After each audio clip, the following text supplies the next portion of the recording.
시장의 시그널을 짚어보고 수익을 만들어가는 시간. 안녕하세요. 마켓 시그널 온앤오프의 진행을 맡은 이채은입니다. 가장 중요했던 미국의 물가 지표가 발표가 됐습니다. 예상치를 웃도는 지표가 발표가 되면서 우리 시장에 대한 투심도 위축이 될까 좀 우려가 되기도 했었는데요. 그래도 다행인 점은 오늘 양시장 모두 빨간불을 켜주고 있다는 점이 되겠습니다.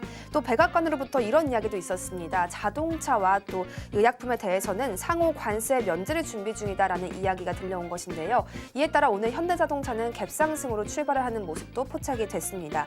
이러한 다양한 이슈들 속에서 오늘 시장의 주도주는 또 어떻게 찾아볼 수 있을까요? 오늘 예병곤 전문가님의 전략과 함께하겠습니다. 전문가님 어서 오세요. 네, 안녕하세요. 네, 반갑습니다. 또 일주일 만에 다시 뵙고 있는데요. 예. 전문가님께 또 시장 상황에 대한 진단도 같이 부탁을 드려봐야겠습니다. 그에 앞서서 잠시 시장 상황에 대해서 브리핑 간략하게 드리겠습니다. 현재 코스피와 코스닥 양시장 모두 올라주고 있습니다. 코스피는 1.04%의 상승이고요. 코스닥은 0.34%의 상승세 함께 시연해주고 있습니다. 수급도 잠시 살펴드리면요. 현재 기관의 주도로 코스피가 상승 중이고요. 코스닥은 개인의 매수세가 강하게 들어와 있습니다.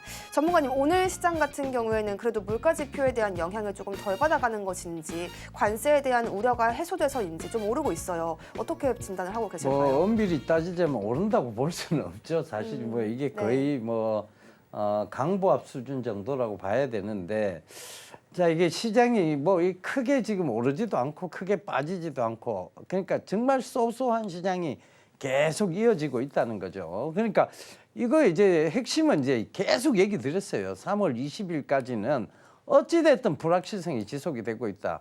첫 번째 불확실성은 여러 가지 이제 대외 변수적 요인이죠. 트럼프발 악재, 그러니까 이제 관세에 대한 부분도 있을 것이고 환율에 대한 부분도 있을 것이고 지금 소비자 물가 지수에 대한 지금 이런 얘기들도 결국은 대외적 불확실성에 대한 얘기입니다. 그러니까 미국의 소비자 물가 지수가 안 좋다고 해서 우리나라 경기가 같이 안 좋아진다 이런 논제는 논리 자체는 성립하지는 않아요. 그러니까 이런 부분들은 차지하고 봐서라도 자, 그럼 국내 대내적 변수에 대한 요인은 뭐 있느냐? 불확실성의 요인은 뭐가 있느냐? 결국은 3월부터 시작되는 감사보고서 시즌이죠. 이거에 대한 불확실성이 존재하기 때문에 3월 20일까지는 어찌됐든 시장이 강한 상승 구간이 없을 것이다 라고 보고 있는 거예요. 그러니까 자, 이렇게 보자고요. 내가 돈이 되게 많은 사람이야. 근데 3월 20일까지 투자하기가 약간 불안해. 하겠어요, 안 하겠어요? 안 한다니까. 그러니까 큰 자금들이 안 들어온다는 얘기예요. 큰 자금들이 안 들어오다 보니 결국은 내외적 불확실성으로 인해서 3월 20일까지는 제가 계속 얘기 드린 바와 같이 이렇게 지지부진한 정말 찌글찌글한 장세가 이어질 것이다라고 예측을 드릴 수 있었던 것입니다. 그중에서도 분명한 섹터는 있어요. 지금 로봇 섹터 가장 활발하게 움직이고 있는데 자, 이 부분에 대해서 좀 이따 강의 드리겠지만 제가 계속 강조드렸던 종목군들이 있어요.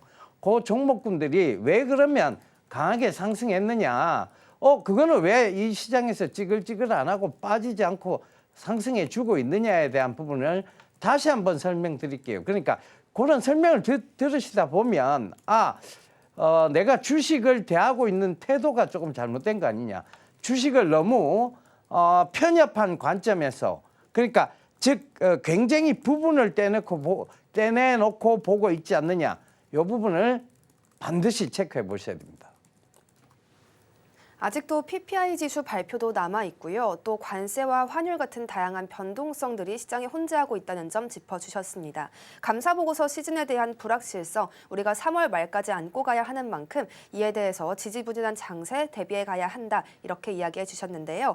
전문가님이 참 이러한 혼란스러운 시장 속에서도 투자 원칙을 잘 지켜간다면 우리가 수익의 기회를 얻어갈 수 있을 것이라는 것 강조해주고 계십니다. 지난주에도 이 중장기 또 단기로 나누어서 어떤 투자 원칙들을 지켜가야 하는지 정리를 쭉 해주셨는데요. 오늘은 또 어떤 강의가 준비되어 있을지 바로 여쭤봐야겠습니다. 전문가님, 오늘은 또 어떤 전략 더해주실 건가요? 예, 강의 연속성상으로 봤을 때 가장 중요한 강의입니다. 그러니까 결국은 기준이라는 게 있어요. 모든 이때까지 살아오시면서 여러분들이 세상을 살아오는데도 기준이 있을 것이고 가정을 이루는데도 기준이 있었을 것이고 그 기준 하에서 크게 벗어나지 않는 그러니까 우리가 인생을 살다 보면 크게 모험을 하기보다는 그 기준점에서 크게 벗어나지 않는 삶들을 삽니다.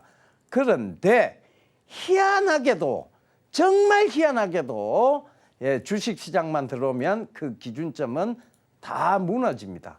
이상한 얘기에 귀가 커지고 이상한 테마에 눈이 커지고 자 그래 결국은 어떻게 됐냐 손실을 감당할 즉 기준이 없었기 때문에 손실을 본 거예요. 여러분들이 잘못한 게 절대 아닙니다. 여러분들이 잘못한 게 아니고 누군가가 그 기준점을 안 알려준 거예요. 그리고 나서 여러분들이 충분히 헷갈릴 만한 기술적 분석이 마치 다인 것처럼 얘기를 해버렸고 그 기술적 분석이 중심인 것처럼 얘기를 해버렸습니다. 그 여러분들이 받아들이기 어때요? 그걸 이제 처음 배우는 사람 입장에서는 저게 다구나라고 생각할 수 있습니다.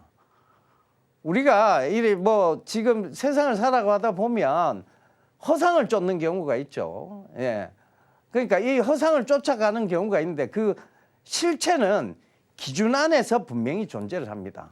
그러니까 이런 점들을 꼭 좀 참고해 보세요. 그 허상을 쫓아가면 호수에 있는 달 그림자 쫓아가는 거하고 똑같습니다. 아시겠죠? 자, 시작하도록 하겠습니다. 자, 제가 기본 강의 계속 연속선상에서 지금 이게 되게 중요해요. 중요해서 지금 강조를 드리고 있는 겁니다. 단기는 추자연이지 여기 앞 글자만 땄다고 했죠. 추세 추종. 그죠? 자연 수급인가 인위적인 수급인가 이게 수도 없이 얘기 들었고 연속성이 있느냐 없느냐 자, 요 얘기 들었어요. 그러니까 추세 추종이라는 건 추세를 탔다는 얘기인데 추세를 탔다는 건 단기는 뭐예요? 단기적으로 수익을 내고 싶은데 계속 밑에서 찌글찌글거리는 주식을 사봤자 추세를 안 탔어요. 이거는 결국은 뭐 해야 되는 매매다? 기다려야 되는 매매예요. 기다려야 되는 매매. 이 웨이팅 해야 되는 매매라니까. 이걸 안 하려고 단기를 하는 거잖아. 근데 추세를 안 탄 걸 잡으면 어떻게 된다고? 기다려야 돼요. 그래서 추세 추종 우선주의라는 게 있는 거예요. 단기에서는. 그 거래량도 수반이 돼야 되겠죠. 그 다음에 이게 자연적인 수급이냐 인위적인 수급이냐에 대한 부분을 살펴볼 때 가장 기준점이 뭐라고 말씀드렸어요. 이걸로 테마가 형성이 됐느냐. 즉 이 한 종목만 올라온 게 아니고 다른 종목이 이와 더불어서 같은 모멘텀으로 올라왔느냐. 즉 어떤 섹터가 형성이 됐느냐에 대한 부분이 자연적인 수급이냐 인위적인 수급이냐를 판단할 수 있는 가장 큰 기준점이 됩니다. 이 얘기 드렸죠. 그러니까 결국은 어느 곳이 좋다라고 해서 몰려야 되는 거예요. 자, 어제 기사에서 어제 뉴스나 기사나 그다음에 이런 걸 보신 분들은 가장 많이 나왔던 얘기가 뭡니까? 탄핵 얘기 빼고 정치적 얘기 빼고 경제 분야에서 가장 많이 나왔던 얘기.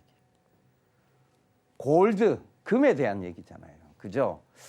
자, 우리 앵커님, 금 좋아해요? 금 좋죠. 네. 금 다이아도 좋아하고. 다 좋죠. 네, 우리도 금 좋아해요. 근데 지금 금 거래소에서 금을 판매할 수 없을 정도로 금의 열풍이 뛰어납니다. 금 가지고 있는 거 있어요? 없죠. 없어요. 네. 에헤. 그러니까 이제 이게 만약에 앞으로 투자를 한다면 금을 투자하고 싶은 마음도 있어요. 투자하고 싶죠. 오늘 네. 이렇게 오르는 거 보니까. 금을 집에 놔두면 어떻게 돼요? 집에 두면요? 네. 도난의 위험이 있죠. 네. 그렇죠. 뭐 도난의 위험도 있고 분실의 위험도 있고. 근데 이제 금 실물 투자라는 게 있어요. 이게 온스당 뭐 이렇게 사서 마치 예금처럼 은행에다가 넣어 놓는 겁니다. 그런 금 실물 투자를 하게 되면 도난의 분실의 염려는 없어요. 그러니까 그런 금 실물 투자를 만약에 금을 진짜 사고 싶다면 그런 금 실물 투자를 한번 생각해 보세요. 그건 금을 사서 넣어 놓는 거하고 똑같은 거예요. 은행에 맡겨두는 거하고 똑같은 거예요. 그러니까 그런 것들을 각 은행에 보면 다 있을 거예요. 금 실물 투자는.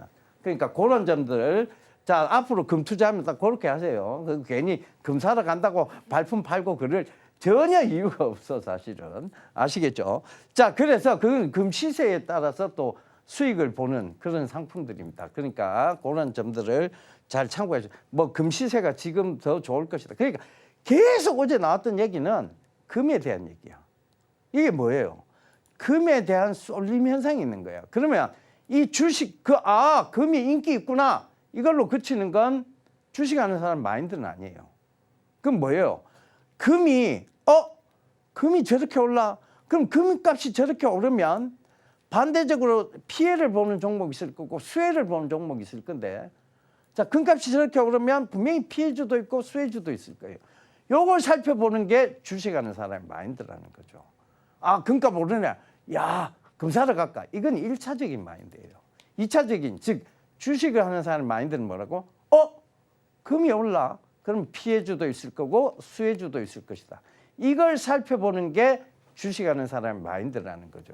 자, 그걸 좀 참고해 보시고. 그러니까 그러면 지금 이렇게 기사가 계속 쏟아져 나온다. 자연적인 수급이 형성될 가능성이 있죠. 그 이제 그런 부분들을 짚어 드릴 거예요. 자, 그다음에 연속성이 있느냐? 자, 우리가 이게 굉장히 불규칙한 부분들이 있어요. 주식이라는 게 쉽게 말해서 이렇게 가면 제일 좋죠. 매일 올라가고 이렇게 가면 제일 좋죠. 근데 이래 안 가요. 사람의 심리를 마구 흔들어 제끼잖아요. 마구 막 흔들어 제끼잖아. 이게 그 주식인데 이렇게 비연속적이고 불규칙한 부분이 존재하면 결국 추세를 타기가 힘들어져요. 그만큼 시장에 뭐가 많이 형성돼 있다? 야, 저게 되겠어라는 의문부호가 형성된 거예요. 이런 거는 위험하기 때문에 안 들어가는 게 맞습니다. 뭐 지금 뭐 최근에 뭐 대왕거래 사업성이 없다 이러니까 급 나가기 시작했죠. 근데 그거 올라오는 과정을 잘 보세요. 굉장히 비연속적이고 불규칙적으로 올라왔어요. 그런 건 안 다루는 게 그게 언제 급 나갈지 모른다는 걸 의미하는 겁니다. 시장에 관심이 많으면 절대 쉽게 빠지지 않아요. 그럼 자 누군가가 관심이 되게 많아요. 관심이 많은데 그게 빠지겠어요. 자 이렇게 생각해 보자고. 자 우리 앵커님이 미인이야. 그래서 정말 그 수많은 남자들이 몰려 있어. 그죠? 누구라도 앵커님을 한번 만나보고 싶어 해. 근데 저분의 어떤 주가라는 게 이렇게 갑자기 바닥을 칠 수 있겠냐고. 왜? 대기자가 많은데. 맞잖아요. 대기자가 많은데 어떻게 주가가 바닥을 쳐요? 바닥 안 친다니까. 좋아하신다. 그죠? 좋아하시네. 이런 얘기 자주 해드릴게요. 좋아하시네. 자, 그래서 이렇게 많이 몰리는 곳은 바닥을 칠 염려가 없는 거예요. 그런데 이게 아리까리하단 말이야. 앵커님이 좀 예쁘긴 예쁜데 좀 낭비벽이 있나? 뭐 이래 좀 아리까리해. 뭐 이래 좀 뭔가 좀 어설프다 생각하고 이래 아리까리해요. 그러면 이게 어떻게 주가가 어떤 현상이 나타나느냐? 곤두박질. 인기 있을 때 막 인기 있어요. 그러다가 인기가 없을 때 또 인기 확 사그러져. 그런 현상이 발생한다. 그게 비연속적이고 불규칙해요. 누군가가 몹시 한 번이라도 만나고 싶다면 절대 주가는 그 대기자가 많기 때문에 바닥을 치지 않습니다. 이런 얘기 자주 해드릴게요. 좋아하시네 우리 앵커님이. 자 그래서 그런 부분들을 반드시 참고해야 되는데 여기서 가장 중요한 건 자 추세 추정으로 와서 자연이 안 붙으면 손절이에요. 그러니까 자연적인 수급이 안 붙으면 손절이야. 이거를 가지고 미련을 갖다 보면 손절선만 깊어집니다. 그 추세 추정이 탔어. 막 올라가는 것 같아서 탔어. 잘 탔지. 잘못한 거 아니에요. 추세 추정이 시작되는 관점에서 타는 건 잘 탄 거야. 근데 가만히 보니까 이게 자연적인 수급이 아니라 요거 혼자 막 왔다 갔다 발광을 해. 그럼 어떻게 돼요? 이거는 인위적으로 누군가가 시세를 조정하고 있다. 이렇게 봐도 무방합니다. 그렇다면 시세 조정이 들어가는 거는 내가 이걸 객관적으로 볼 수 있는 판단력이 현저히 떨어질 수밖에 없는 종목이다라고 그렇게 판단할 수밖에 없잖아요. 그러면 그때는 손절해야 돼요. 아니면 짧게 이익을 내고라도 그냥 나와버리면 됩니다. 뭐 아까워. 주식은요 많고 들어갈 종목도 많습니다. 이걸 굳이 아까워할 이유 없어. 그걸 그렇게 뭐 심각하게 해서 잡았어요. 딱 2가지 보고 들어가가 2-3가지 지금 딱 투자에만 보고 들어갔는데 아까워할 거 뭐 있어? 그렇잖아요. 그러니까 단기는 너무 많은 걸 볼 필요는 없어요. 아시겠죠? 단기 이거는 다 체크하고 가면 단기가 아니지 중장기가 아니지. 그죠? 자, 그다음 중장기도 그랬어요. 효미시방 근접재산가. 요거 왜 한 번 더 강조드리냐면 지금 이제부터 살펴볼 거예요. 왜? 지난 종목 갖고도 살펴볼 거고 지금 기사 갖고도 살펴볼 거예요. 그러니까 요거를 먼저 머릿속에 딱 암기하고 있다가 머릿속에 딱 뭐 암기까지 필요 없고 인식하고 있다가 그 다음을 딱 보면 이게 소리 터질 거야. 그러니까 자 중장기는 효, 미, 시, 방, 근접, 재상가 요가는 거 아닙니다. 자 중장기는 산업의 성장성이 가장 중요하다고 얘기했어요. 그죠? 성장성에 이건 초점이 다 맞춰져 있는 거예요. 근데 자 거기에는 앞 글자만 땄어요. 이것도 효용 가치성, 효, 미래성. 그러니까 앞으로의 펼쳐질 미래 실현 가능한 산업이냐. 즉 시성, 지금 현 시대에 맞느냐. 지금 현 시대에 그만큼 관심이 높으냐. 요걸 따진다고 했어요. 그죠? 방향성. 그러니까 우리가 이게 어떤 사업을 하는 사람들이 계속 지속적으로 한 방향으로 가는 경우가 있습니다. 그런데 그런 사업을 하던 분들이 뭔가를 이루어내요. 그러니까 내가 배터리 예를 들었잖아요. 그죠?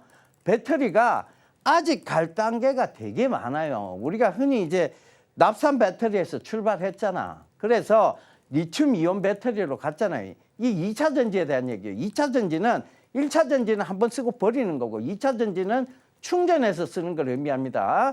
그런데 납산 배터리에서 리튬 이온 배터리 성능이 더 좋은 그러니까 요 사이에 보면 인산철 배터리라는 게 등장해요. 인산철. 그죠? 그다음에 이제 이 리튬 이온 배터리에서 양극재의 소재를 달리한 것들 삼원계 배터리라고 하죠. 3가지 원소라고 해서 NCM 니켈 코발트 망간, NCA 니켈 코발트 알미늄. 요거에 이제 삼원계 배터리. 그죠? 그래서 이런 부분들을 그다음 삼원계 배터리에서 또 뭘로 넘어가요? 그러니까 이제 단결정 배터리로 넘어갑니다. 요거 전에 하이니켈이 있구나.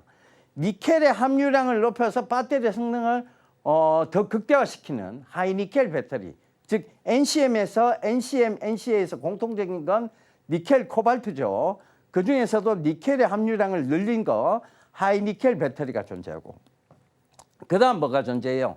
단결정 배터리. 지금은 셀이 여러 개가 뭉쳐져 있잖아. 그죠? 셀이 여러 개가 뭉쳐져 있어요. 그러니까 이게 다결정 배터리야. 근데 이게 단결정 배터리를 반드시 가야 돼요. 뭐 가기 위해서? 전고체 배터리를 가기 위해서. 그러니까 꿈의 배터리라고 불리는 건 결국은 전고체 배터리입니다. 전고체 배터리 뜨시면 돼. 전해질이 고체란 얘기야. 전해질이 고체여야만 화재 위험성이 줄고 그다음에 그죠? 효율성이 올라갑니다. 전해질 고체인데 어떻게 양사에 왔다 갔다 하다가 불이 붙을 염려가 없잖아. 우리가 배터리가 불이 붙는 거는요. 양극재, 음극재 가운데 뭐가 있어요? 분리막이 있잖아. 이 분리막에 문제가 생겨갖고 양극재, 음극재가 탁 붙어. 근데 이게 이 사이에 왔다 갔다 거리는 전해질이 이거에 대해서 충돌이 일어나면서 불이 확 붙는 시스템이에요. 배터리로 우리가 이제 흔히 불씨를 만들어낼 수 있어. 이거 만드는 게 그 논리예요. 아시겠죠? 그러니까 자 이게 전해질이 고체면 불이 붙어요, 안 붙어요? 불이 붙을 수가 없지. 액체가 섞이질 않잖아. 액체니까 섞이는 거잖아. 섞여서 불이 붙는 거잖아요. 그렇죠? 그러니까 그 점 참고해 보시라니까. 그래서 전고체 배터리가 이제 꿈의 배터리라고 불리고 이제 그쪽으로 가기 위한 거예요. 그러니까 결국은 그런 사업은 계속해서 지속적으로 뭐가 필요해요? R&D 연구 개발이 필요한데 그 연구 개발을 하는 사람들이 야 코로나 시대야. 야 마스크 기계 사와. 마스크 하자. 야 이게 지금 코로나가 이제 팬데믹이 끝났어. 다른 사업 하자. 이렇게 자꾸 방향성을 틀어버리면 이 회사가 지금 똑바른 회사예요, 아니에요? 똑바른 회사가 아니라는 얘기지. 이 사람들 수십 년간 배터리만 연구한 사람들이 결국은 주가가 그렇게 갈 수밖에. 수십 년간 로봇을 연구한 쪽만 그렇게 갈 수밖에 없는 거예요. 레인보우 로보틱스가 왜 삼성에 인수됐어요? 그들은 로봇 산업만 방향성 있게 줄곧 그걸 해왔기 때문이야. 그 삼성이 그 부분을 인정하고 그 회사의 어떤 노하우와 이때까지 쌓은 연구 실적 결과를 보고 삼성이 인수한 거예요. 다른 이유 없습니다. 그러니까 그만큼 방향성 있게 했다는 얘기야. 그다음 근접성, 그죠? 우리 가까이서 접할 수 있느냐, 그죠? 우리 가까이에 있느냐. 그 먼 미래 얘기냐, 가까운 미래에 있는 얘기냐 이 얘기를 하는 거예요, 그죠? 그다음에 접근성. 우리가 쉽게 우리가 가장 주식 중에 가장 좋은 것들은 아마 꾸준하게 역사상 계속 좋았던 것은 먹는 거, 입는 거, 주택이에요. 우리가 그걸 뭐라고 불러요? 의식주라고 부르잖아요. 이런 것들은 꾸준하게 기업의 상승 효과가 있었던 회사들입니다. 물론 여기에 뭐 원재료라든가 이런 것들은 소재가 많이 바뀌긴 했죠. 그렇지만 결국은 그 먹는 거, 입는 거, 우리가 주택, 자는 거, 요거에 대한 문제는 항상 주식시장의 장기 모멘텀이었어요. 그 접근성이 좋은 것들이지. 삼양식품 옛날에 불닭볶음면으로 계속 얘기할 때 그때 주가가 10만 원도 안 했습니다. 지금 거의 80만 원대 부분까지 갔잖아요. 그죠? 자, 이거 이유는 뭐예요? 먹는 거잖아. 그게 갑자기 어떻게 인기가 있어졌어요? 불닭볶음면이라는 소재로 해외에서 갑자기 인기가 많아진 거잖아요. 그죠? 그들이 근데 불닭볶음면이 뭐 출시된 지 얼마 안 됐어요. 지금 5년도, 5년이 뭐야. 제가 불닭볶음면 한참 얘기한 게 2014년도. 그러니까 지금 그 10년 가까이 된 얘기. 14, 15년도였어요.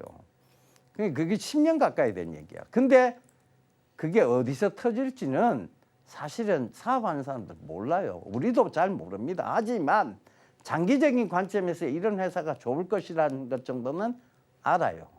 그래서 얘기 그때도 계속 드렸던 거고, SK 하이닉스도 그때도 그렇게 얘기 드렸던 이유가, 그렇게 그 저점에서 얘기 드렸던 이유, 앞으로 그게 좋아질 거라는 거는 뭐 뻔하게 보이니까 얘기 드린 거예요. 그죠? 그 다음에 이제 중요한 게 세 가지가 나옵니다. 재무 안정성, 그죠? 산업 안정성, 그 다음에 가격 안정성이에요. 재무 안정성, 기업은 결과적으로 이윤이 나야 살아남아요.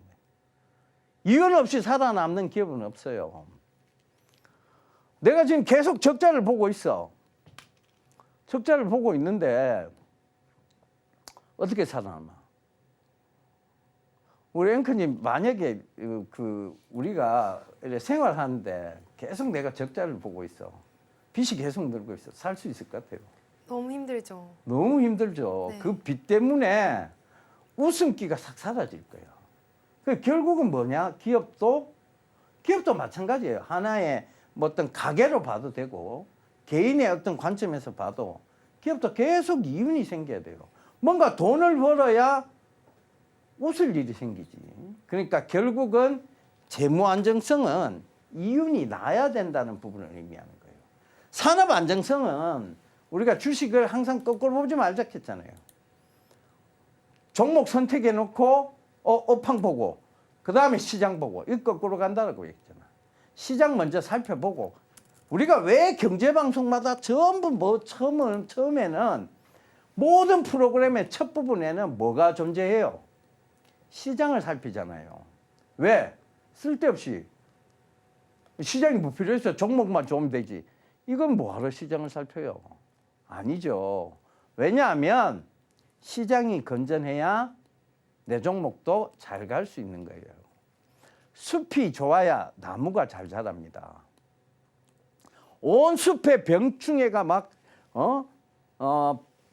병충해가 득실득실해. 그런데 그 하나의 나무만 잘 자란다. 참 희귀하고 드문 일을 내가 성공할 수 있다 이 얘기나 똑같은 얘기야. 절대 그럴 수 없습니다. 그러니까 산업에 대한 안정성 이런 부분들을 항상 먼저 체크를 해보셔야 된다. 그래서 제가 전체적으로 시장이 안 좋고 산업은 살아 있어요. 그다음 주가가 안 좋아요. 이게 뭐라고? 찬스라고 얘기드렸잖아. 그죠? 이게 찬스야. 다른 게 찬스가 아니고. 이 산업은 괜찮은데 시장이 죽으면서 주가도 같이 빠졌어.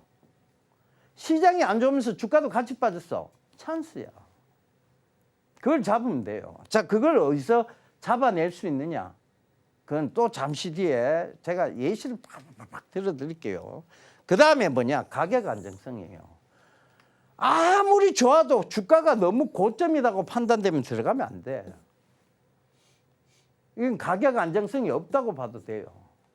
아시겠죠? 자, 이런 것들을 살펴보면 손실이 100% 손실이 안 납니다. 이건 거짓말하는 거야. 손실에 대한 확률이 현저히 줄어듭니다. 아시겠죠? 자, 이게 진정성 있게 방송하는 거지. 그죠? 자, 숙제는 제가 계속 내드렸으니까 잘 생각해 보세요. 숙제는 다른 거 없어요.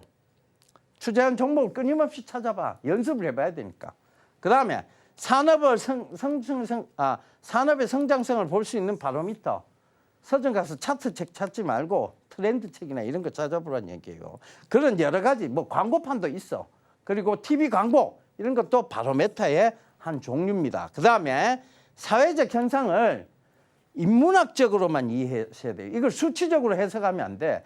자꾸 주식을 이걸 수치적이나 통계학적 개념이나 이런 걸로 자꾸 어떤 이론을 들이밀어서 그게 통용될 수 있는 수치적 개념으로 자꾸 생각하시는 분들이 있는데 5이동평균선 숫자예요. 그죠? 12동평균선, 22동평균선, 볼린저 밴드 상단, 볼린저 밴드 하단, 그 다음에 스토캐스틱, 피보나치 이 모든 것들은 수치적 개념을 대비한 건데 사실 그 수치적 개념이 천편일률적으로 맞아떨어지면 이 중에 부자 안 될 사람 아무도 없습니다. 그건 다 틀렸다는 얘기예요. 스테디셀러지. 누가 그거 안 보겠어? 내라도 그것만 보면 다 돈 번다. 그럼 나 그것만 봐요. 뭐하러? 내가 뭐하러 고생해가면서 이 인문학적 개념이 있다고 여기서 뭐하러 설명해? 딴 거 아무것도 볼 필요 없습니다. 그것만 보시면 돼요. 라고 얘기하면 되지. 그게 가장 간단한 거예요. 인문학적으로 보는 게 훨씬 어렵지만 훨씬 그걸로 이해하는, 즉 수치적 개념을 이때까지 보다가 갑자기 인문학적 개념으로 돌아선다는 것 자체가 어렵지만 그게 정답이기 때문에 어려운 거예요. 인생의 정답이 쉬울 수가 없어요. 그렇게 쉽게 딱 A 플러스 B는 C다라고 딱 떨어지면 이 인생은 다 똑같아져요. 부자, 가난한 사람, 주식에서 돈을 잃는 사람, 주식에서 큰 수익을 본 사람 이렇게 나눠지지 않습니다. 수치적으로 딱 맞아 떨어지는 것들이기 때문에 A 플러스 B는 C다라는 게 존재하는 것은 거의 없습니다. 인생에서. 살아보시면, 살아봤으니까 아실 거예요. 없어요. A 플러스 B가 C가 될 때도 있고 다시 A가 될 때도 있고 B가 될 때도 있고 그죠? 전혀 엉뚱한 F가 나올 때도 있어요. 그렇게 인생이 딱 정답처럼 떨어지는 경우 없습니다. 주식시장도 마찬가지예요. 그게 정답처럼 딱 떨어지면 여기에 이 방송을 시청하는 모든 분들이 이거 볼 필요 없어요. 그 정답지만 보면 돼요. 그러면 정답지에 가까운 게 뭐 있느냐? 내가 얘기했잖아요. 변증법적으로 보면 그다음에 반드시 반대가 있어요. 반이 있고. 이걸 이제 이렇게 해서 합지점을 찾아내잖아. 합. 그죠? 그럼 이게 뭐가 돼요? 정이 되지. 다시 반. 그죠? 그럼 요거하고 또 합지점을 찾은 게 또 합. 그 이 정반합을 반복하면서 뭐가 된다고? 정답에 가까워지는 노력이 있을 뿐이에요. 아시겠죠? 자, 그래서 오늘도 그 정답지에 가까운 노력들을 한번 해보시자고요. 자, 다음 화면 볼게요. 자, 이거 왜 25년도, 24년도 얘기를 해요? 24년도 12월 18일에 대한 얘기입니다. 제가 공시를 살펴본 거는 많이 없어요. 왜냐하면 특별한 공시만 딱딱 짚어왔기 때문에. 내가 공시 해석은 다 할 수 있어요. 그렇지만 이게 돈이 되는 공시겠다라는 것만 짚어왔기 때문에 공시는 이때까지 거의 2개 정도밖에 안 짚어왔습니다. 자, 보시자고요. 24년도 12월 18일 공시 분석했던 거예요. 자, 요거 LNG 복합화력 발전 설비 공급 계약을 했다. 요게 500억 정도 되는 규모다. 어느 회사가? BHI라는 회사가. 이게 12월 18일 때 강의한 거예요. 요거 우리 앵커님도 아마 기억하실 거예요. 요 회사가 상대 회사가 어디냐? 알가님 인터내셔널 제네럴 트레이딩. 이렇게 얘기하니까 꼭 무역회사 같죠? 이렇게 물었죠. 그죠? 그때 무역회사 같다라고 우리 앵커님이 얘기를 했어. 그러니까 그게 그때, 근데 요 회사가 구글링을 해서 찾아보니까 뭐 하는 회사냐?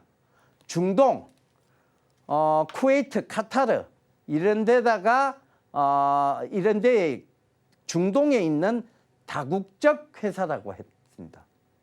여기 기억나세요 혹시? 네, 기억나죠. 예, 정확히 기억나죠. 네. 그러니까 이 다국적 회사가 있다는 건 뭐냐면 이게 퍼스트 첫 계약이다. 이걸로 끝나겠느냐? 아니라고 얘기드렸잖아요. 계속해서 이어질 거다. 계속해서 이제 어떤 수주가 나올 수밖에 없을 것이다. 충분히 예측 가능하다. 이렇게 얘기 드렸죠. 자, 500억 나왔죠? 그 다음 봐보세요. 주가가 어떻게 갔어요? 자, 우리가 12월 18일이면 한 요 정도 돼요. 요 정도. 그때 14,000원, 5,000원 부분 됐어요. 지금 주가가 21,000원이죠. 이렇게 오늘도 아마 오르고 있을 거예요. 이유는 간단해요. 그 다음 보면 딱 나와. 자, 여기에도 지금 원자력 발전 설비 공급 계약이 또 나와요. 어디에? 계약 상대방 한국수력원자력. 얼마예요? 580억. 그죠? 이게 2월 11일 날 있었던, 내가 수주 계속 이어질 거라고 얘기했지. 2월 11일 날 있었던 공시예요. 자, 그럼 또 2월 11일 날 또 공시가 하나 나왔어. LNG, 또 이번에 LNG야. LNG 복합화력 발전 설비. 아까 전에도 LNG였죠. 중동에. 그죠? 알가님이라는 그 다국적 제약회사에 공급한다 하는 게 LNG 복합화력 발전 설비였어요. 자, 이런 에너지원의 근원이 되는 거다. 이번에는 어디야? 계약 상대방이 하얼빈, 중국이잖아요. 하얼빈 일렉트릭 인터내셔널이야. 하얼빈 전기회사야. 전기회사. 내가 이미 예측을 해드렸잖아요. 이제 수주가 계속 이어질 거라고. 그 내가 보지도 않았는데 어떻게 알아요? 이걸 보면, 공시를 보면 정답이 보여요, 여러분. 공시를 보면 정답이 보인다니까. 얘기했잖아요. 이미 여기서 이 수주에 대한 부분이 어떻게 퍼스트가 되겠느냐. 얘가 다국적 회사다라고 얘기 드렸잖아. 얘가 이 첫 계약을 끝내느냐? 아니라니까. 지금 모든 나라들은요, 에너지의 근원을 찾기 위해서. 뭐 어떤 에너지? 화학 에너지? 아니에요. 그 화학 에너지가 즉 우리가 바이오 연료, 즉 전기 에너지로 바뀔 수 있는. 그래서 BHI가 뭐에 관계된 주예요? 원자력, 스몰 모듈러 리액터, 즉 소형 원전과도 관계돼 있고, 또 뭐하고도 관계돼 있어요. 복합 설비라고 얘기했잖아. 복합 설비. 수소 발전 설비. 그죠? H. 얘가 지금 압축까지 H3로 압축까지 할 수 있는 H3가 뭐예요? 암모니아잖아. 압축 설비까지도 얘들이 담당할 수 있어요. 그 주가가 어떻게 가? 계속 신고가를 만들어가고 있잖아요. 정답지에 가까운 공시였잖아. 근데 그걸 왜 몰라? 그걸 모르면 안 되지. 그 정답지를 보여주는데도 안 보는 거예요. 자, 그 다음 두 번째 공시 살펴본 게 있어요. 자, 그 다음 또 보자고요. 자, 요것도 기억날 거예요. FNS테크라는 회사입니다. 공시를 살폈어요. 자, 당해 사업연도 직전 사업연도의 증감 금액이 128%다. 매출액은 128% 성장했고 영업이익은 285% 성장했고 순이익은요 833%예요. 어닝 얼스 케이크 수준까지는 아니지만 어닝 서프라이즈를 뛰어넘는 수준의 실적이다라고 얘기 드렸죠. 그런데 어떻게 이렇게 실적이 늘어났지에 대한 부분을 가만히 이 회사를 들여다보니까 뭘 하는 회사야? 유리기판 만드는 회사야.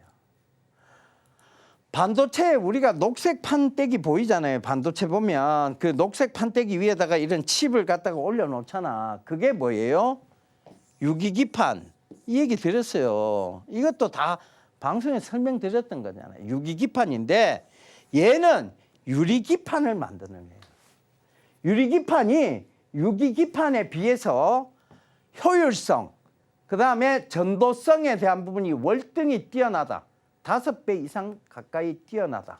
이 얘기 들어서 보통은 지금의 모든 회사들은 유기기판이 아닌 유리기판을 쓰려고 한다. 심지어는 삼성조차도. 그러니까 내가 그 얘기를 미리 얘기 드렸어요. 근데 오늘 무슨 발표가 있었어요? 이거 어제 사실은 어제 새벽에 이거 원고를 작성한 거예요. 그러니까 어제 저녁이지. 근데 오늘 아침에 내가 이걸 알고 그걸 잡아온 것도 아니에요. 오늘 아침에 삼성에서 자 반도체 유리기판 쓰겠다는 얘기들이 슬 나오기 시작했어요. 그 이 회사 어떻게 돼? 주가가 이게 어제 써가 지금 뭐 제작진 분들한테 원고를 이미 드린 건데 오늘 아침에 그 얘기 나오면서 이게 지금 FNS테크가 뜨고 있는 거예요. 근데 공시를 내가 뭐 여러 개 집어와가 지금 그 중에 뽑은 게 아니에요. 공시 분석은 딱 2개만 했어요. 앵커님 기억나요? 공시 분석은 우리는 경제지는 많이 살펴봤지만 공시 분석은 딱 2개만 했어요. 혹시 기억나요? 네. 네. 공시 분석은 이게 사실은 공시를 남의 회사 공시를 이렇게 해석하는 부분에 있어서 좋지 않은 공시를 들고 올 이유가 없습니다. 그렇잖아요. 그죠? 자, 그래서 이 공시 분석이었는데 자, 이게 지금 자, 여기 보면 FNS테크의 주가 즉 그때 1월 23일에 주가는 요랬어요. 그죠? 요 정도였어. 근데 지금 봐보세요. 뜨기 시작하고 있죠. 추세 타기 시작하고 있죠. 이미 얘기했을 때는 저점에서 이제 추세 막 타기 시작할 쯤이고 지금은 확 올라오기 시작하는 시점. 자, 이래도 공시 분석이 정답지가 아니라고 생각하신다면 여러분들 굉장히 편협한 사고로 즉 나는 쉬운 것만 볼 거야. 눈에 보이는 차트만 봐서 내가 인문학적으로 해석할 필요도 없어. 눈에 보이는 차트만. 요까지가 이제 앞전 구별 비교예요. 그러니까 여기 있었던 거지. 여기 있었던 게 이 말 올라온 거예요. 그 앞전 차트와 비교해봐도 확연한 차이를 보이죠. 얼마 지나지도 않았어요. FNS테크는 근데 최근에 계속 올라왔어. 미국의 관세 영향이 있지 않습니까? 얘는 기판이에요. 부품이라고. 반도체는 아직 관세 얘기를 아직 안 꺼냈습니다. 다행히도 트럼프가. 그죠? 트럼프가 관세를 저렇게 폭발적으로 세계하고 난 다 적을 질 거야, 등질 거야라고 해서 관세를 저래 매기는 건 아닙니다. 내가 한 가지 여담으로 드리자면 트럼프는 요 관세가 협상 카드용이에요. 야, 내가 대통령 되는데 뭐 가져와봐. 내가 그러면 관세 이거 내가 철폐해 줄게. 이런 협상 카드용입니다.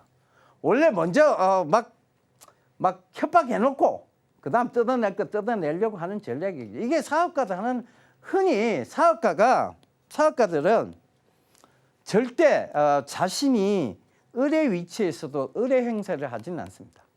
항상 갑의 위치로, 즉 내가 끌고 가느냐 끌려가느냐에 대한 부분에서 갑의 위치를 가기 원해요. 특히 미국이라면 지금 갑의 위치를 고수하기 쉽죠. 트럼프는 철저하게 사업가입니다. 그러니까 먼저 탁 던져놓고 그 다음 협상하는 거예요. 왜? 내가 우위를 선점해놓고 협상하는 것은 쉬워요. 근데 내가 공손하게 젠틀맨이라고 해서 굉장히 공손하게 관세 조금 올려볼까요? 지금 협상이 잘 안 되면 관세 올려볼까요? 뭐 이렇게 얘기하는 것은 상대에게 절대 위협이 되지 않습니다. 그러니까 적하고 있는 거예요. 절하고 있는 겁니다. 그거를 너무 심각하게 받아들일 이유는 없어요. 트럼프가 세계하고 적질 수가 없어요. 세계하고 다 등 돌리겠다. 이게 있을 수가 없는 얘기예요. 뻔하게 답 나오는데 마치 모든 경제방송이 트럼프가 세계하고 등질 것처럼 얘기를 하는데 그거 잘못 해석하는 거예요. 아시겠죠? 자, 트럼프 일기 때도 안 그랬어요. 그러니까 그런 부분들을 잘 참고해 보시라니까. 결국은 자 이거를 자 살펴보는데도 마찬가지예요. 공시를 분석했어. 앞에 자 우리가 이제 이 BHI에 대한 공시를 분석했어. 자 효용 가치성. 자 앞으로의 효용 가치성을 살펴보자고. 이게 왜 중장기 투자인지를 살펴보자니까. 이건 지금 추세를 탔기 때문에 단기적으로도 맞지 않나요? 단기적으로도 맞지. 자연적인 수급이냐에 대한 부분에서 지금 원전 관련주들이 다 같이 올라오는 게 아니에요. 얘만 특별하게 많이 올라왔어요. 그럼 이거는 단기적인 건 아니란 얘기가 되는 거지. 자연적인 수급이, 즉 섹터가 형성된 게 아니니까. 그죠? 그러면 얘의 독야청청적인 부분을 살펴봐야 되겠죠. 효용 가치성. 당연히 있지. 왜? 미래 결국은 에너지 전쟁이잖아. 그 효용 가치성. 미래성. 수소. 미래 에너지 산업이 아니에요. 뻔한 거잖아. 그건 지금 뭐 말 안 해도 알 수 있는 SMR 미래 그 에너지 사업이 아니에요. 미래성. 그저 당연히 갖추고 있어요. 시의성. 지금 현 시대에 맞느냐? 세계 각국이 지금 에너지 전쟁 중이라니까. 그다음에 방향성. 얘들은요. 발전 설비 쪽으로 하면 계속 연구해 왔던 회사야. BHI는 한 번도 그 업태를 뭐 바이오로 바꿨다가 뭐 이런 적이 없어. 견눈질을 한 적이 없어, 얘들은. 그죠? 근접성. 가까운 미래잖아. 먼 미래 얘기가 아니잖아요. 그죠? 그 다음에 접근성. 우리가 SMR, 요 부분은 약간은 SMR에 대한 부분이 약간은 의문부호는 있을 수 있습니다. 왜? 이게 소형 원전, 즉 사람이 손으로 들고 다니는 원전, 차에 싣고 다니는 원전, 이게 가능하겠느냐. 즉 우리가 이제 얼마만큼 소형화 시킬 수 있느냐에 대한 부분은 접근성적인 측면에서는 이게 원자력이 사실 위험하니까 방사능이라는 부분 때문에 요것 때문에 약간의 의문부호는 하나 생겼습니다. 그죠? 그 다음에 재무 안정성. 이렇게 실적이 잘 나오는데 뭐 어닝 서프라이즈 수준 나올 건데 뭐. 그죠? 산업 안정성. 이쪽 산업 지금 SMR 원전 산업 쪽하고 이쪽은 지금 난립니다. 사람이 모자랄 정도야. 그죠? 가격 안정성. 지금 가격은 지나놓고 보면 싸다고 느껴질지 모르겠지만 지금은 신고가를 가고 있으니 가격 안정성적인 측면은 아닙니다. 사실 떨어지는 거지. 의문부지. 근데 성장성으로 봤을 때는 이 가격 안정성은 지금의 가격 안정성은 사실 약간 무시해도 돼요. 그러면 눌림목에 들어가셔도 돼요. 정 불안하면. 그러니까 그런 부분들 참고해 보시고. 자, 그걸 살펴봤죠. 아유, 시간이 없어가 빨리 가야 되겠네. 자, 다음 강의 바로 넘어갈게요. 자, 그다음 지난주에 짚어봤던 거예요. 이녹스 첨단 소재 영업이익이 2배로 늘었다. 그죠? OLED 필름 고부가가 리튬 산업도 확대되고 있다. 그죠? 그 얘기 드렸죠. 이미 이건 지난주에 지금 내가 경제지 보면서 강의 드렸던 거예요. 공시 본 건 아니에요. 경제지입니다. 우리가 공시는 이때까지 딱 2개밖에 안 봤어요. 자, 그다음 자 보시자고요. 지난주에 이녹스 첨단 소재가 자 요렇게 나눠지면 여기 있었어요. 그죠? 여기 있다가 지금 요렇게 올라와 버렸죠. 결국은 이 신문이 정답지로 자리를 잡은 거예요. 왜? 결국 이것도 효미시방 근접재산가로 따져보라니까. 이거는 뭐 가격 안정성까지도 좋아. 이걸로 따져봐야 돼. 이걸로 계속 짚어보라니까. 지금 제가 시간이 없어서 설명을 못하겠어요. 이걸로 따져보라니까. 아시겠죠? 자, 그 다음 이제 오늘 경제지를 내가 짚어온 거예요. 비비고 열풍에 CJ 제일제당 해외에서 날았다. 자, 여기에 뭐가 나와요? CJ 제일제당, 제일제당의 얘기가 나오고 여기는 오리온 실적이 나옵니다. 자, 여기 보면 4분기 해외 비중이 52%. 이건 CJ 제일제당에 대한 얘기죠. 오리온은 영업이익이 5천억을 돌파했다. 내가 오리온 실적 좋다고 이미 얘기 드렸어요. 이걸 뭐하고 비교해서 얘기 드렸어요? 오리온이 지분을 갖고 있는 회사 이가캠 바이오의 주가 상승에 대한 영향분을 받는다고 하면 지금 오리온 주가가 좋을 수밖에 없다. 앞으로. 자, 그 얘기 드렸죠. 자, 그 다음 볼게요. 자, CJ 제일제당 지금 바닥권 영역이에요. 효미시방 근접재산가로 잘 따져보라니까. 그 다음에 자, 그 다음부터 오리온 주가 어떻게 됐어요? 쭉 올라왔죠. 최근에 쭉 올라오기 시작했죠. 니가캠 바이오 실적과 관계돼서 올라오는 거예요. 결과적으로 회사는 이익이 나야 돼요. 이익이 나야 되는 거죠.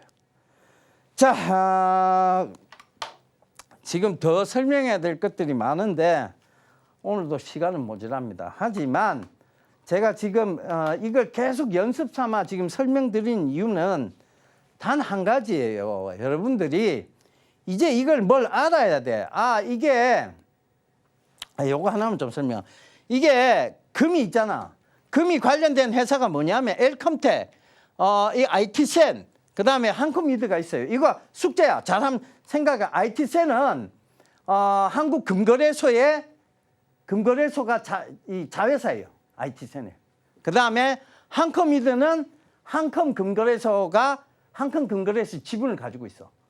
자, 그다음에 엘컴텍은 몽골에다가 채굴권이 있어. 몽골 금채굴권. 그다음에 고려아연은 사실 이게 많이 올라왔다고 하지만 이건 인위적인 부분이에요. 뭐예요? 경영권 분쟁 때문이었잖아. 이건 빼야 돼. 이건 들어갈 필요 없어 지금. 가격 안정성 뭐 다 따질 필요도 없어 이건. 그죠? 그럼 지금 엘컴텍, IT센, 한컴미드 요걸 가지고 여러분들이 공부를 한번 해보셨으면 좋겠습니다. 내일까지 숙제예요. 제가 내일 또 출연해서 여러분들에게 상세히 설명드리도록 하겠습니다. 오늘 강의는 여기서 딱 끝! 투자에는 기준이 있어야 한다 늘 강조해주고 계십니다. 중장기 투자로 갈수록 더 많은 요인들을 살펴봐야 하는 만큼 더 큰 수익률도 기대해 볼 수 있다는 점 항상 짚어주고 계시는데요. 하단 자막까지 함께 참고하셔서 전문가님의 이 전략들, 투자의 핵심들 함께 가져가시면 더욱 좋겠습니다. 오늘 저희가 준비한 내용은 여기까지입니다. 오후장에서도 성공 투자 이어가실 수 있길 바라겠습니다. 본 방송에서 제공하는 정보는 투자 판단에 대한 조언일 뿐 가치 판단과 상승 하락을 보장하지는 않습니다. 또 서울경제TV는 자본시장 법을 준수하며 일대 투자 상담, 유사 수신행위와 같은 모든 불법 사항을 엄중히 금지하고 있습니다. 서울경제TV와 서울경제신문은 당사의 브랜드입니다. 기타 유사 명칭에 유의해 주시길 바라겠습니다. 저희는 내일 이 시간에 다시 한번 찾아뵙겠습니다. 함께해 주신 여러분 고맙습니다.